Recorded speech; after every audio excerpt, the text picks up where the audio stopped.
How to use Wayfair assembly service. To use your Wayfair assembly service, you can add it directly to your order during the shopping process. What you need is, first thing first, you want to open up your Wayfair app. You then need to browse Wayfair and find an eligible piece of furniture. Alright, so go to the home page and look for the furnitures, and you can simply go ahead and start adding to your cart. And on the product page or during a checkout, you have to look for add assembly or professional assembly checkbox.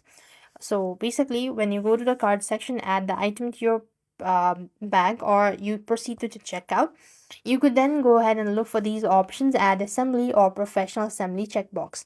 The assembly fee is a fixed price added to your total order, covering labor and basic steps as well. And during checkout, you can select a preferred date and time for your service as well. And this is how you're supposed to use a Wayfair service or assembly service. With that being said, we've completed our steps. Thank you for watching. See you in the next video.